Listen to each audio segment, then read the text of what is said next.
With the much-anticipated Avengers Endgame just 5 months away, oh yeah, MCU fans are going crazy, coming up with bold predictions as to what's going to happen in the film. Many of them center around which characters are going to live or die in Endgame. So we decided to take matters into our own hands and let you know who we think is going to survive the movie, as well as those who just aren't going to make it. That's me. Can you buzz me in?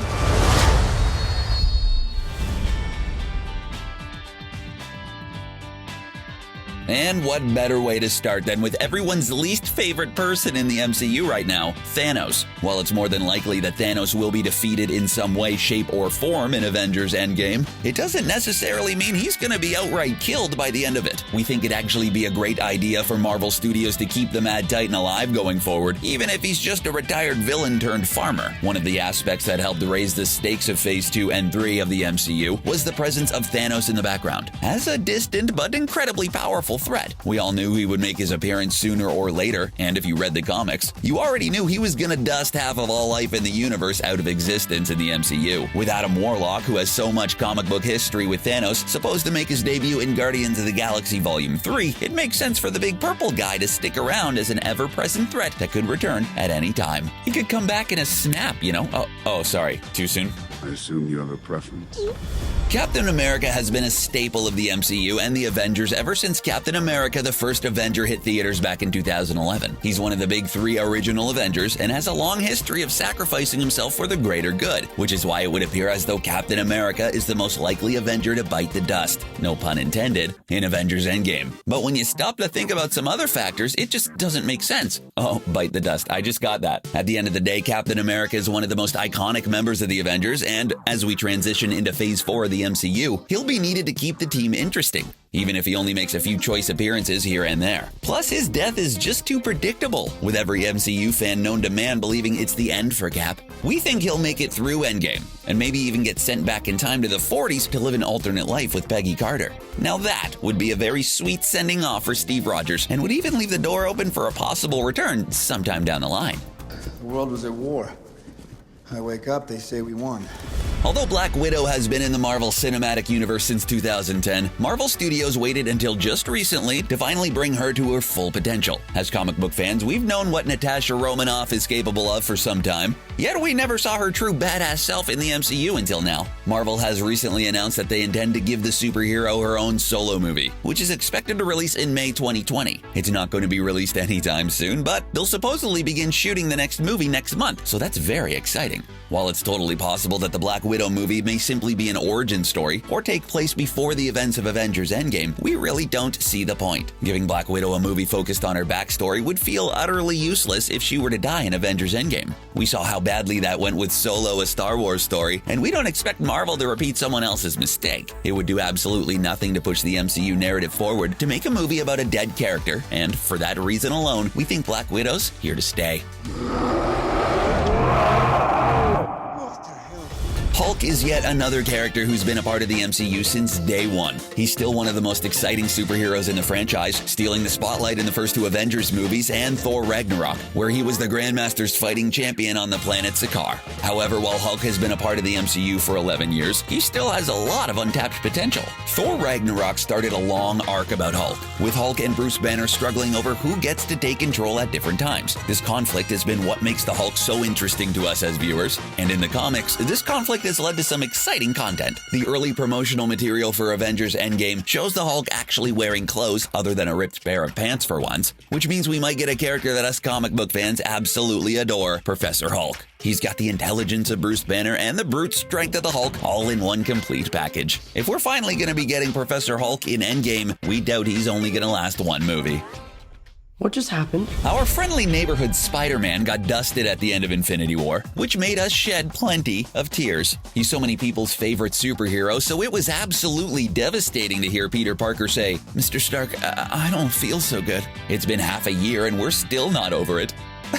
It's just allergies. Anyway, it seems incredibly unlikely that Spider-Man won't survive Avengers Endgame. Yes, right now he's probably somewhere in the soul world, but there's no reason to believe he won't find his way back to the real world some way or another. The devastation caused by Thanos will be reversed in Endgame, and Spider-Man will most likely return to become an important member of the MCU going into Phase 4. Spider-Man is essentially the only character who's been officially confirmed to survive Avengers Endgame, outside of Nick Fury. Did you see the Spider-Man Far From Home trailer? Yeah, we're sure you did. And that movie is confirmed to take place after Endgame. So how the heck is Spider-Man in a movie set after Endgame if he's dead? Well, because he's not dead, obviously. Marvel wouldn't do all this work to get Spider-Man into the MCU just to kill him off 2 movies later. And what did you imagine? The Olympics, maybe even at Starbucks.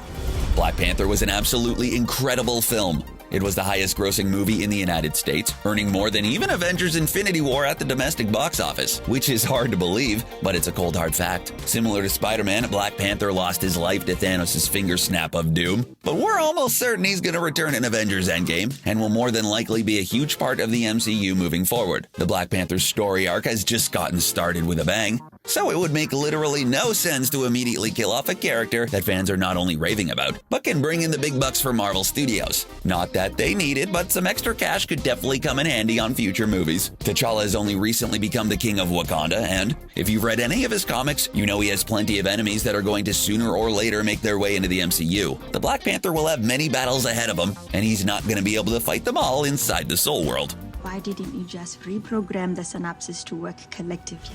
Sticking with Black Panther, there's another character in the movie who could be a big part of the MCU moving forward. That's right, we're talking about T'Challa's sister, Shuri. She was one of our favorite characters from the movie due to her hilarious jokes and incredible intelligence. Seriously, guys, she's a genius. Believe it or not, in the comics, Shuri actually takes up the mantle of Black Panther, which is something fans have expressed interest in seeing on the big screen. We know T'Challa turned to dust, and Shuri's the one who designed his suit, so we could totally see her filling in for her brother until he makes it back to the real world. Maybe with the help of Tony Stark, once he comes back down from the Milano, and Bruce Banner, who may be Professor Hulk at this point, Shuri and them can even design a new Infinity Gauntlet for one of the Avengers to wear and reverse the decimation caused by Thanos. The original Infinity Gauntlet is heavily damaged, so it'd make a lot of sense for the 3 smartest characters to get together and create a new device to house all the 6 Infinity Stones. We're calling it! We're calling it! You could never. While Scarlet Witch hasn't really been a central focus in any of the movies she's appeared in so far in the MCU, she certainly has a lot of potential. Just like Loki, Disney's currently developing a TV series dedicated to Wanda Maximoff, and we're sure it'll not only dive into how she got her powers and her relationship with her brother Pietro, who we know as Quicksilver from his appearance in Avengers Age of Ultron, but it'll also dive deeper into her relationship with Vision. Clearly, Marvel plans on going deeper into her character moving forward, and we couldn't be happier. What we love about Scarlet Witch is her abilities. They're what makes her character so intriguing, because even she still doesn't know everything that she can do. She's still learning how to use all of her powers and hasn't discovered the true power of them just yet. In the comics, she was capable of mass destruction, sometimes beyond levels that even she could control, which is why it's a bit of a shock to see this version of Scarlet Witch in the MCU. We want to see more of the destructive side of Scarlet Witch in Phase 4. Oh my god, you didn't destroy the suit. What? In the comics, the Wasp is one of the most compelling superheroes. She's always incredibly consistent and gives it her all in every fight, which at times makes her the heart and soul of the Avengers team. They rally behind her and she keeps them on track, kind of like what Captain America does with his current Avengers team in the MCU. In the movies, the Wasp is still a relatively new character, only appearing in one movie, Ant-Man and the Wasp, just last year, so it would be shocking to see Hope Van Dyne go during the events of Avengers Endgame. We see her as a profitable superhero down the line, so it's unlikely that she dies during Endgame. She's barely even had the chance to interact with her mother, never mind any of the Avengers. Kevin Feige has stated that he's interested in having a larger number of female superheroes entering Phase 4 to try to balance out things a little, and it's very possible that the Wasp is one of these heroes he's considering to lead the Avengers going forward. If the new Avengers team has Spider-Man, Black Panther, Captain Marvel, and the Wasp leading the way, yeah, count us in. That's a yes or no question. Yes. Alright, we know, this is the easiest entry on the list. Of course, Captain Marvel's gonna make it through Avengers Endgame. She's the newest hero on the list, so unless her movie just completely flops at the box office, which is extremely doubtful, there's no reason in the world to believe that she loses her life in Avengers Endgame. In fact, we say she's the least likely out of anyone in the film to die, seeing as her standalone movie hasn't even been released yet. It's barely over a month away, but it's not here quite yet. Even if Endgame does somehow feature Captain Marvel sacrificing herself in some way, we have no doubt that she'll find her way back, just like Marvel did with Captain America or Nick Fury, or Bucky or Loki, or, we could go on. Kevin Feige himself has stated that Marvel plans on making Captain Marvel lead the franchise going into Phase 4, so they have real big plans for her. Avengers Endgame definitely will not be the swan song of Captain Marvel. Instead, it'll probably be the first time we see her interact with the rest of the Avengers, which is something that we should all certainly get used to, if Mr. Feige's telling us the truth, of course. Food and water ran out 4 days ago.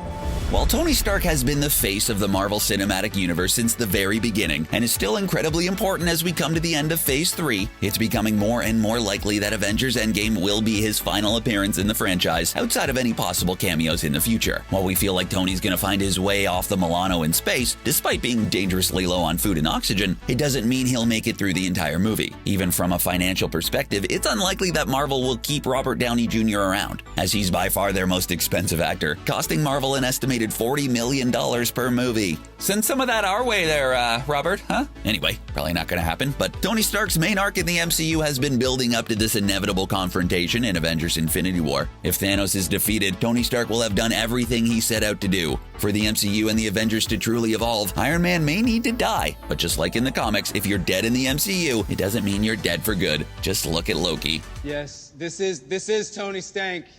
War Machine's actor may have changed after the first Iron Man movie back in 2008. Sorry, Terrence Howard. But still, he's one of the few characters who's been a part of the MCU from day one. His main role in the Iron Man films was to be a friend to Tony Stark, which is easier said than done. Tony's a playboy, billionaire, philanthropist, genius, who's not always the easiest person to deal with. Who knows what Tony would be up to now if he didn't have the support of his good friend James Rhodes. We all need a friend like Rhodey who's there for us no matter what. It's very rare to find. In Iron Man 2, Rhodey finally took the mantle of War Machine after taking Tony's suit, but since then he honestly hasn't done all that much. Yes, he's appeared in 3 movies since the end of the Iron Man franchise in 2013, but he hasn't added much to the franchise since, mostly just being a secondary character in the background. Unless there's a crazy plot twist and it turns out that Rhodey's Wakandan or a Skrull, we see Don Cheadle focusing his attention on other movies instead. I never found the Soul Stone. Trust us, we didn't want to include her here, but we don't think Gomorrah is going to survive Avengers Endgame. She's one of the most beloved characters of Guardians of the Galaxy, with a tragic backstory and a clear motivation. She became the adopted daughter of Thanos, but only after he came to her home planet and wiped out half of her race. She also saw what he did to her sister Nebula, which was one of the many reasons why she wanted to kill Thanos so badly. We think she permanently died at the end of Infinity War, but before you get your pitchforks out and start a riot, just hear us out for a second. Based on what we know, nearly every demise in Infinity War is going to be reversed in some way, but we doubt Marvel's going to reverse every single one of them. If you remember, Gomorrah didn't die from the snap. She was thrown off a cliff by Thanos, never to be seen again. If she's brought back in Endgame, it'll ruin the tragic moment that'll most likely be a huge part of both Thanos and Peter Quill's story arc moving forward.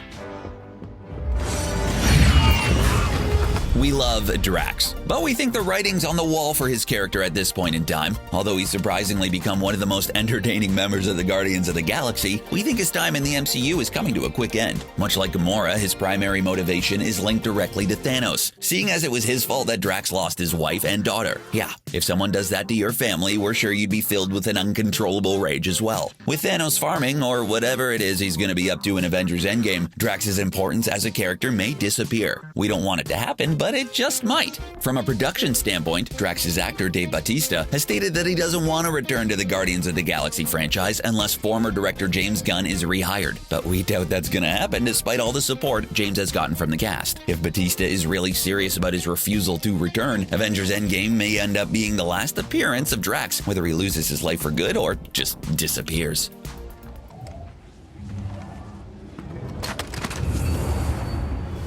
Whether you call him Bucky Barnes, the Winter Soldier, the White Wolf, or simply Steve Rogers' bestie, Bucky has definitely become a fan favorite character in recent years due to his bromance with Steve, but he wasn't always a good guy. In Captain America the Winter Soldier, Bucky was a conflicted villain who raised the stakes of the movie and drew a wedge between Steve Rogers and Tony Stark after he killed Tony's parents when brainwashed by Hydra. It was one of the many pivotal events that led to Captain America Civil War. Since his return in the Winter Soldier, he's really only been a side character whose primary role is to motivate Captain America America and do whatever it is the White Wolf does in Wakanda. While Bucky does take up the mantle of Captain America in the comics, that isn't necessarily the rule in the films. We doubt there will be another Captain America in the MCU, but that's a good thing because it allows new characters to develop their own intriguing story arc. Maybe Bucky Barnes sacrifices his life to save Iron Man. We know it's something Cap would do, so it's possible his best friend would do the same. Part of the journey is the end. And those are some of the characters that we think will survive Avengers Endgame, and a few others who won't. Do you agree with this list? What do you think about the characters we didn't mention? Let us know in the comments section below, and don't forget to subscribe to CBR for more MCU content. Thanks for watching.